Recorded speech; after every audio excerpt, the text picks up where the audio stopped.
right, good morning, everyone. Thank you all for being here today. Hopefully, you had time to grab some refreshments and are ready to dive into today's event and our first panel.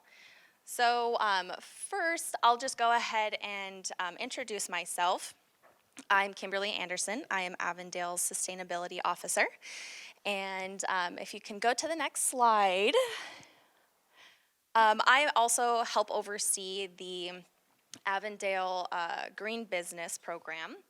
And the Green Business recognizes local businesses that are doing their part to conserve water and energy while reducing the solid waste and air pollution impact that they have. So for those who are looking for a place to begin, this panel is kind of it for you. We will go over some utilities, energy and water conservation efforts. And here, as you see, there's a QR code, and this will bring you to the Green Business Program website. And on that website, you can find an application for getting Green Business certified. So if you're not yet Green Business certified and you're here in Avondale, go ahead and check out that website there. So as it was mentioned, our panelists are going to go ahead and introduce themselves. So first, I'd like to go ahead and kick it off to Tony. Awesome. Well, thank you guys for having APS. My name is Tony Perez. I am part of the Customer to Grid Solutions division with Arizona Public Service.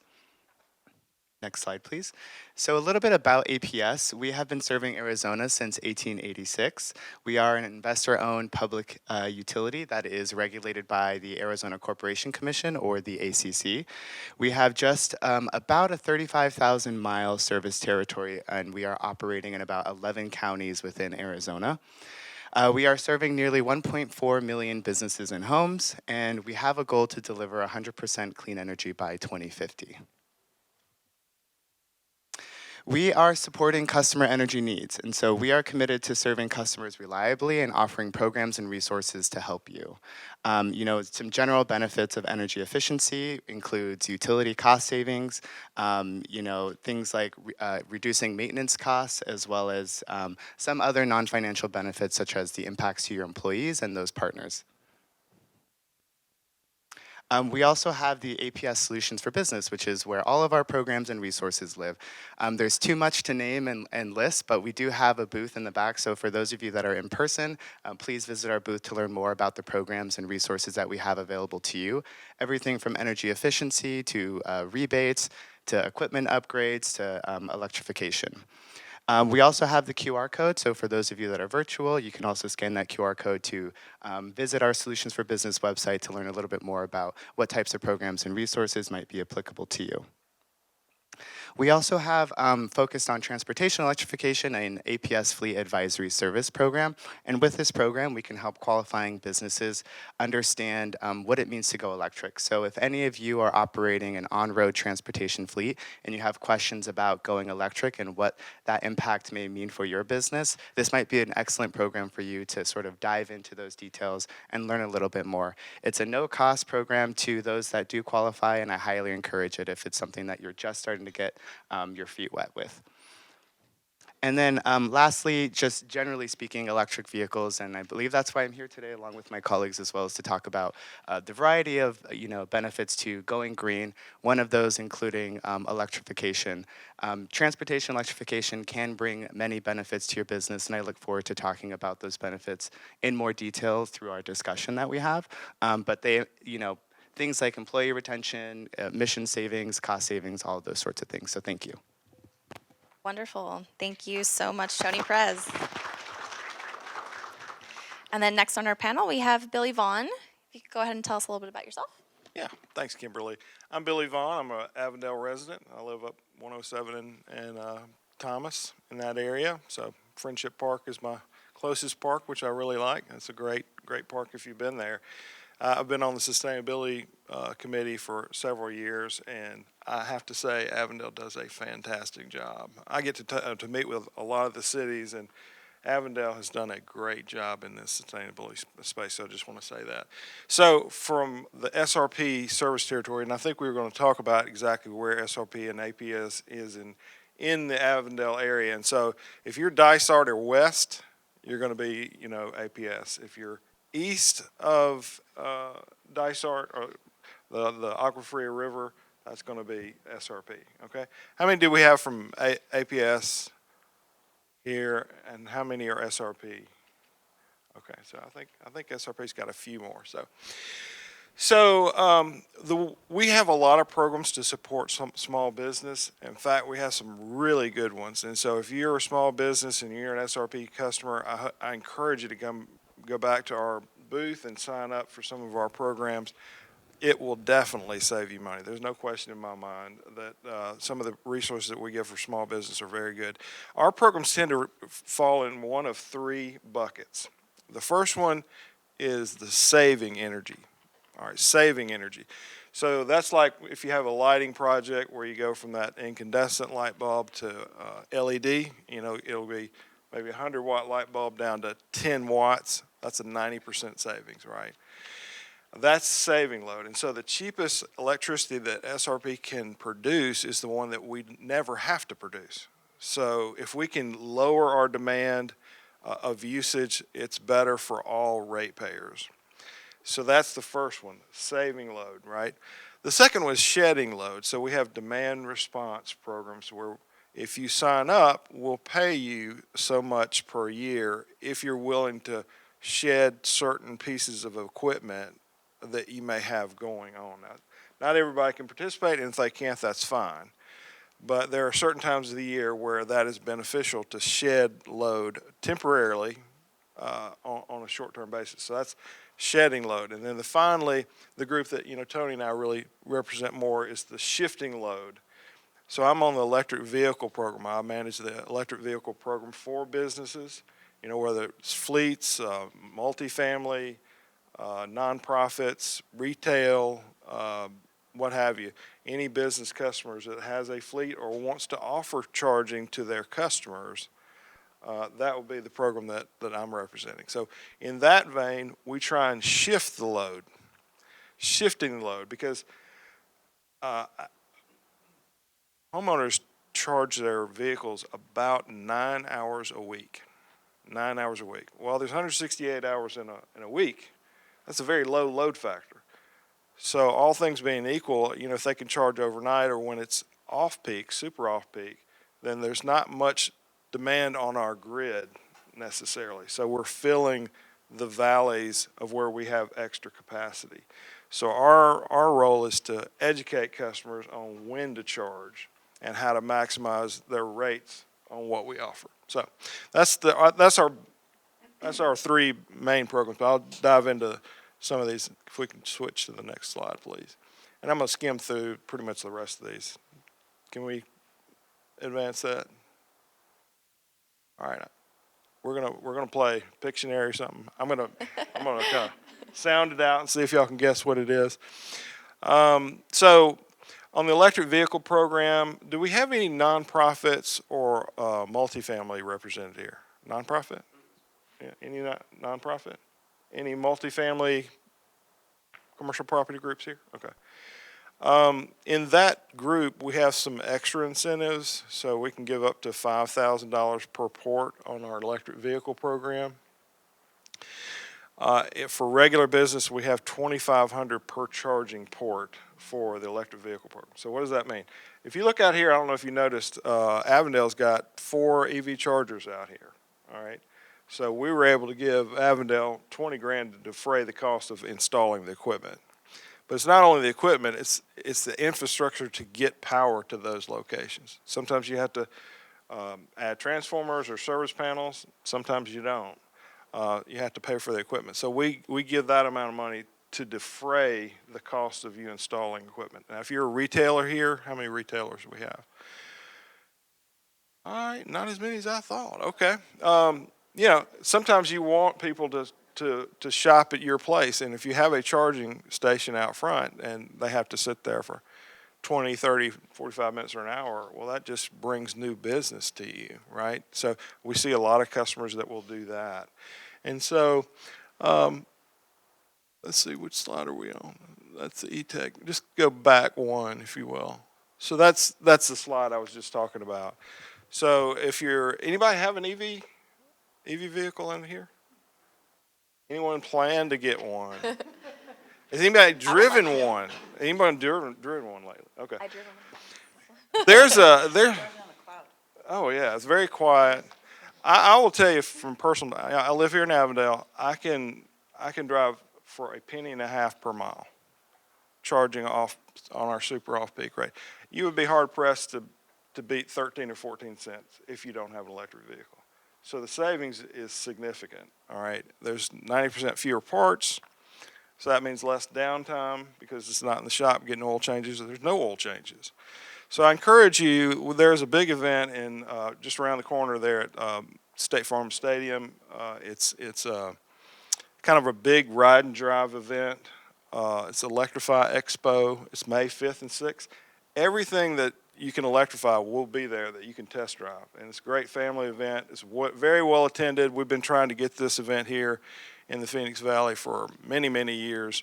And I got to go out to one in Long Beach, and the line was like half a mile long just to get in. So if you're interested in that sort of thing, bring the kids out and test drive some of these, because you don't really know till you drive it, right? So let's go on to the next slide. Anybody here in transportation or manufacturing? Do we have anybody in that room, that group? Anybody have forklifts in their operation? Not many.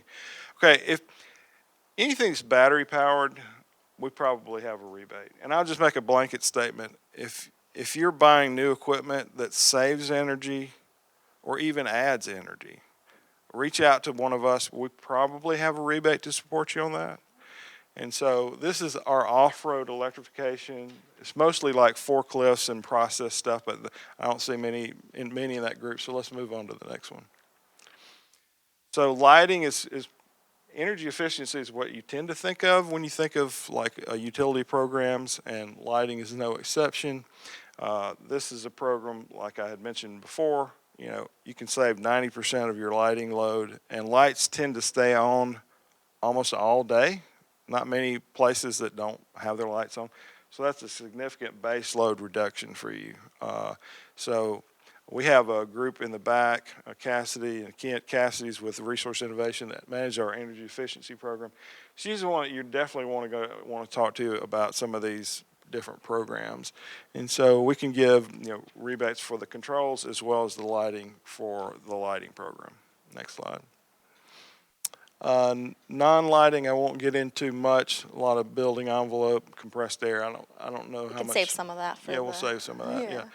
HVAC tune-up. So this is new for this year. This applies for if you own a business and you're an SRP customer, you really need to have a tune-up probably. Now there's some stipulations. It's got to be a couple of years old and different things like that. But basically, you're getting a tune-up for free. And so that's going to save you a few percent on your bill, and so that's another thing that you'll want to sign up on.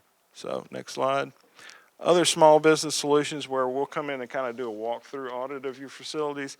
This is probably one of the best programs that we have, and what we identify through that walkthrough, we'll pay to fix it, and we'll pay the majority of the amount, and so. Significant savings are possible here. This is definitely one that you need to circle and sign up for at the end of the conference here. Next slide. Anything else? All right. I think that's it. Okay. We just have some contact us from here. Okay. Awesome. Thank you so much, Bill, Yvonne. And here we go. A lot of information for you there. And then next we have Amber Hughes, who is our city's very own water conservationist. Amber, go ahead and tell us a little bit more about yourself. I'm going to stand up because I'm short and chairs. Anyway, so I am Amber Hughes. I am the water conservation coordinator here in Avondale. I've been here almost a year, couple weeks. It'll be my 1-year anniversary. Give me a hand. I stayed a year. So I've been trying to do a lot of things with Avondale, and one of the things I've been trying to do is reach out to businesses. So when I got asked to come here, I was like, oh, great, I can reach out to businesses. Because I think we didn't have a water conservation coordinator for a little while because she retired, and they were looking for a new one, and then they found me. So I am reaching out to you and letting you know kind of what we do. So one of the things, so I have a very short presentation, and I have a table back there that talks more about this stuff. But understanding your numbers, so know your flow rate. So what does that mean? If you want to save water, because I'm water conservation, know your flow rate. What is a flow rate, right? So how much water is coming out of your faucets? How much water, if you have a facility that has showers, how much water is coming out of your shower? How do you measure that? Well, we have some tools for you back there that will help you measure that. Something as simple as just changing your aerator can save you hundreds of gallons, thousands of gallons over the course of a year. Switch real quick. It might be me. There we go. Or maybe it's the microphone. I don't know. Maybe I was hitting something. Like this? So I can be like a Like singer? you're singing. There we go. I don't know if I don't sing very well. I used to, but okay, it's karaoke. I can do that. It does sound better. He does karaoke. Okay, so track your water use. We'll do karaoke next weekend.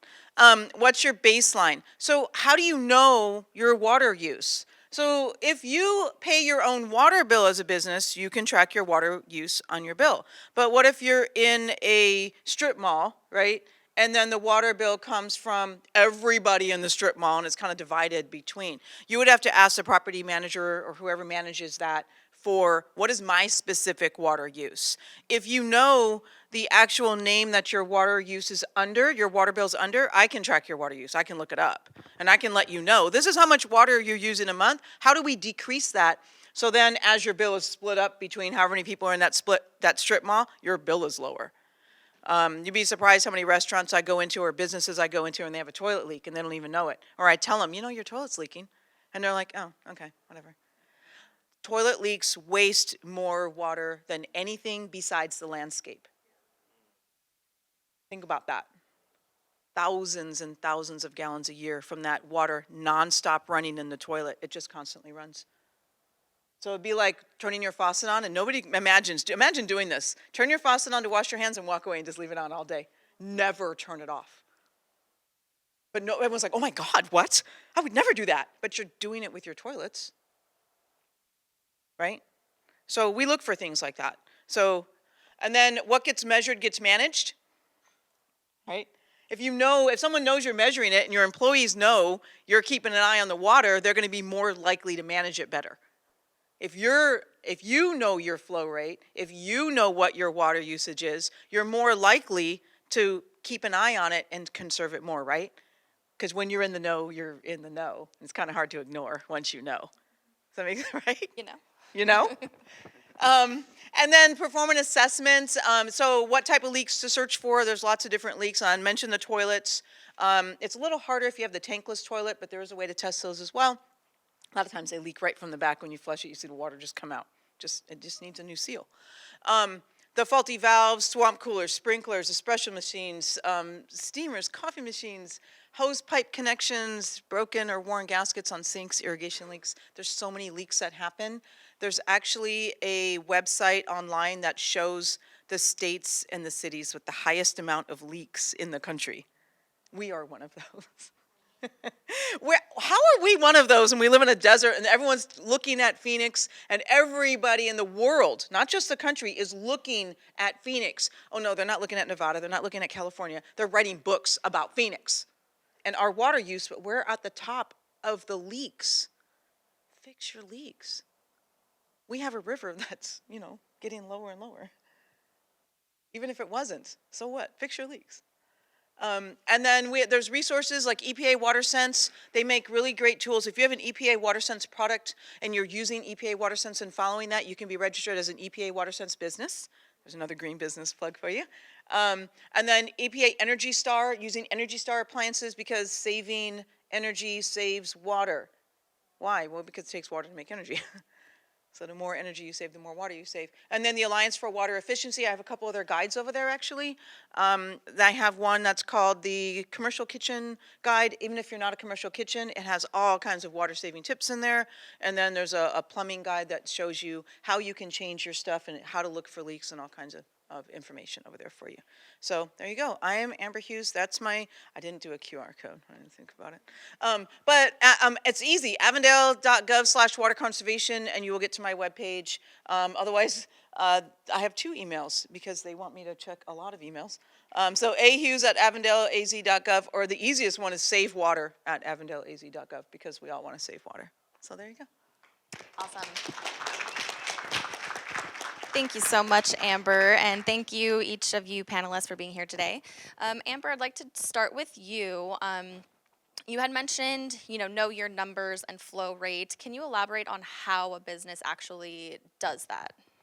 Yeah, so as I kind of started saying a little bit about where you can either look at your water bill and measure from month to month. So how many thousands of gallons did you use? Because we measure in thousands of gallons. And then whatever that number is that you got, let's say in February or March, and then you get another bill in April, you subtract the 2 numbers, and that is how much you used for the month if you get your bill. If you don't get your bill, again, you got to talk to the property manager or whoever gets your bill to try and find out what was my portion of this whole strip mall and how much water did my business actually use. The other thing you can do is just kind of track your water usage. Like I said, if you look at, I have flow rate bags over there, and the flow rate bags are kind of cool because you can measure how much water is actually coming out of your faucets if you don't know. Because a lot of businesses, and I find this a lot, take the aerators off, because the aerator restricts the water from coming out, makes it slower, so you use less. But they take them off so they can have a higher flow, which is good for certain things. If you're in a restaurant, you don't need to fill a pasta pot and have it take you 10 minutes, right? You want to fill it quickly because you're in a restaurant. And you're not wasting water because you're only filling that pot. So it doesn't matter how fast the pot gets full, it's still going to be the same amount of water. So that's fine. But what about on those hand washing sinks? Do you really need to have a 10-gallon per minute flow on a hand washing sink? Probably not.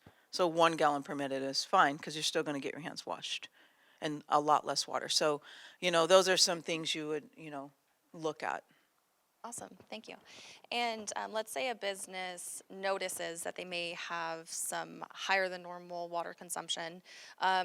What's the next step and what programs are out there? So I would say look for where your leak is.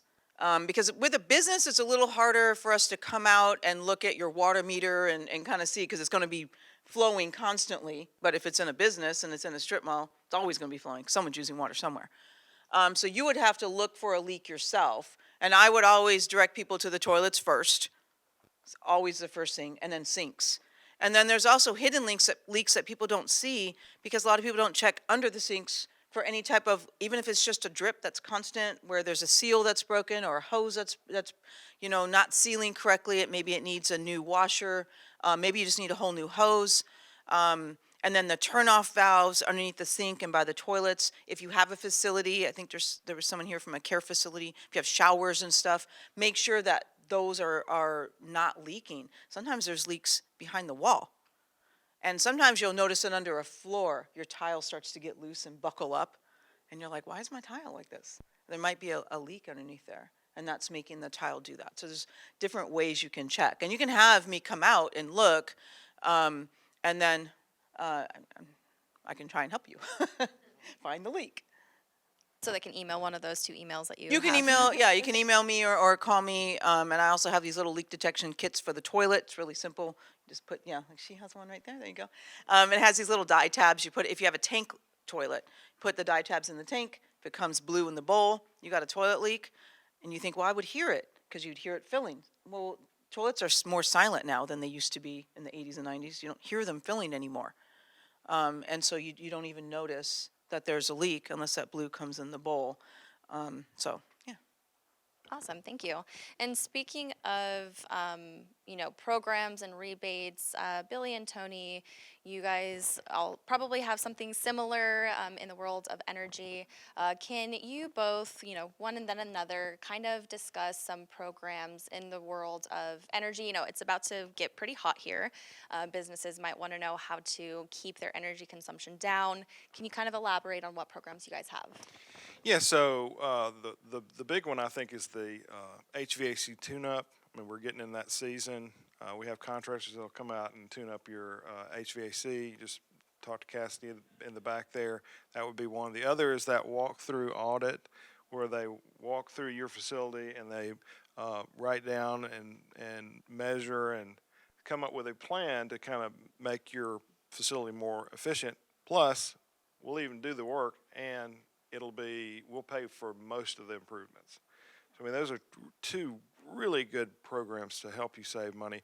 I mean, you're busy running your business. You're busy wearing a lot of hats, and having some expert to come in really for no cost out of pocket to you just to give an assessment. Is quite good.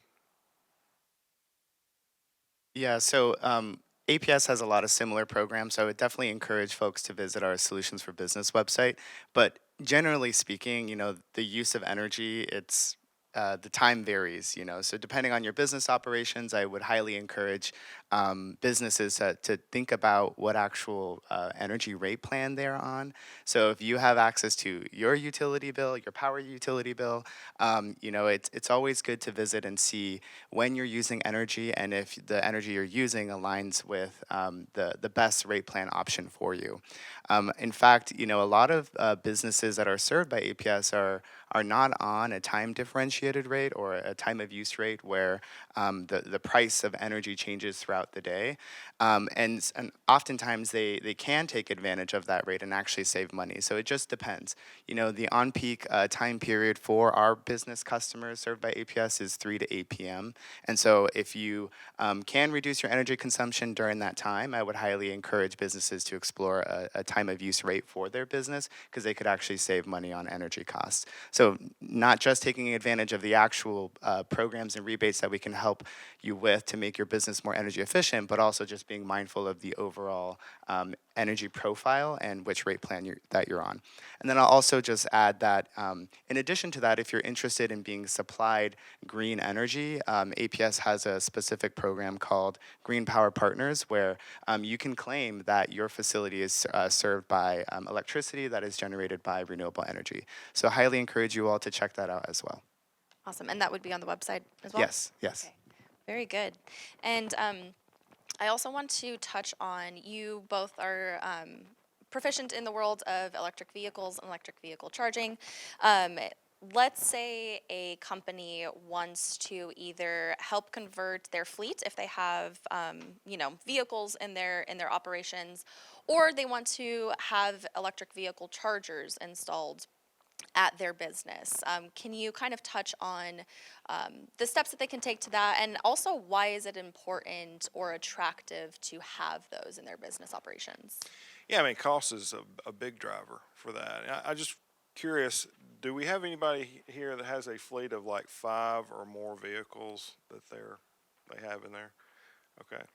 So we have fleet assessments that we can provide, like no matter what your vehicle is, we can show you like how much it's going to cost, a total cost of ownership. It'll give you the emissions, savings, and give you a lot and all the vehicles that are in the classification that you're in. But if you want to install a charger at your station, either through your employees or for your customers, first call really should be to the power company. We can tell you what kind of power is there, but also we can tell you about the rebates that we offer to defray the cost. Now, why should you do it? I mean, like I mentioned earlier, I can charge my vehicle for $0.015 per mile. I mean, that's a tenfold saving. Now, not everybody can do that. There's different rate plans like Tony was alluding to, and there's different times of day when it would be more costly. But the fact is there's a huge saving. The other thing is the maintenance and operation with 90% fewer parts. Obviously, there's a big savings because you don't have as many parts to worry about breaking. And so, if you're interested in that, we'll be happy to kind of run through your exact situation.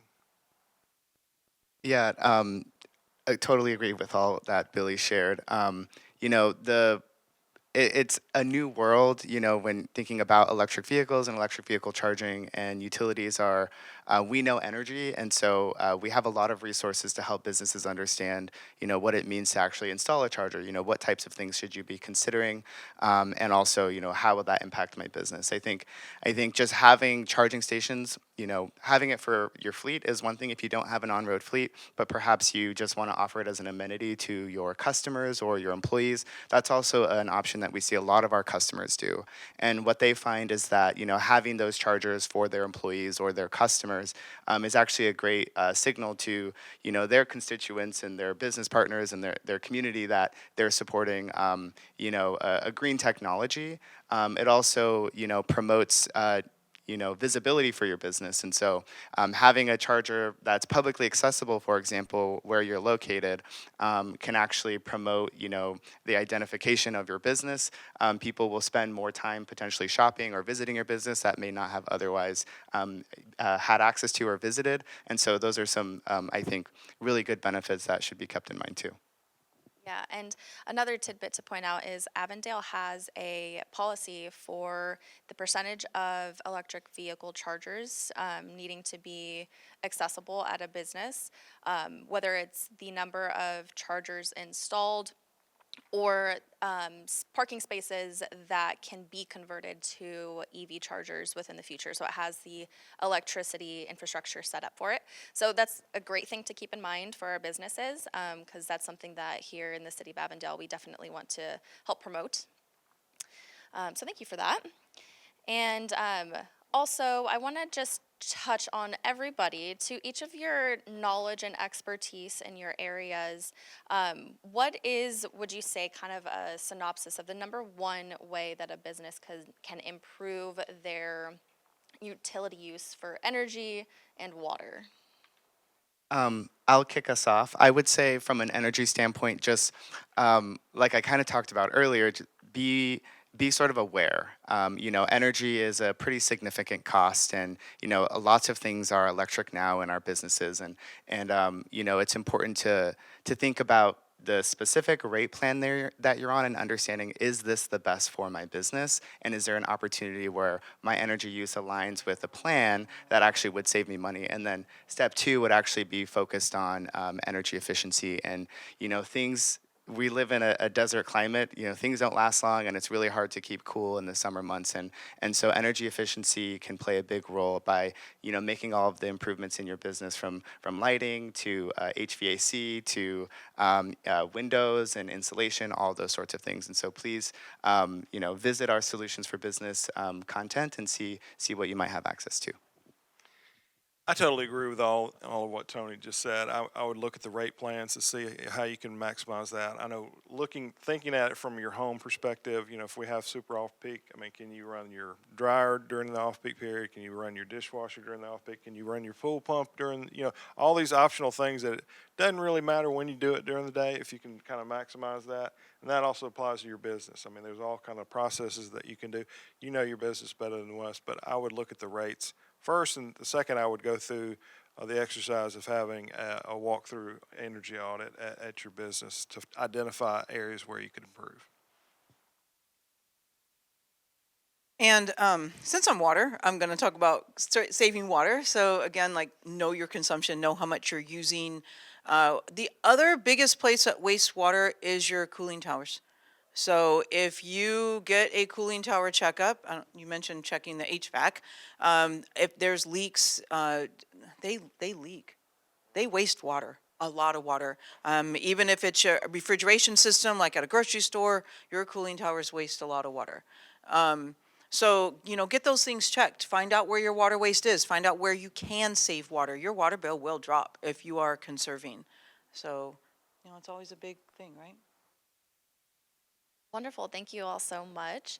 I also think we have some questions potentially. So we have this number here for texting in questions to the panel. So I'll go ahead and check and see if we have any of those. Can I say one more thing real quick? Absolutely.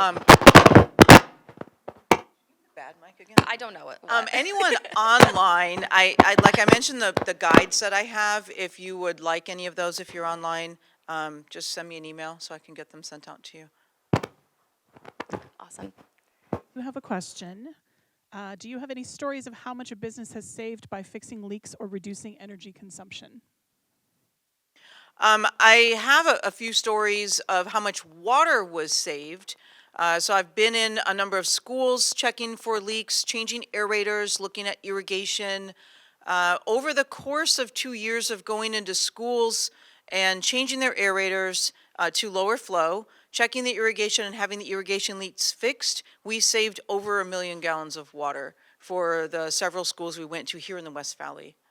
So I don't know how much money that is because I didn't see their water bills, but saving over 1 million gallons of water over the course, it was actually less than 2 years. That's got to be a significant savings in water. I'd say the best one I have for EV. There's a company that they were a contracting group. They put their own solar in, and they bought some off lease Fiats for 10 grand. This is 2 or 3 years ago now.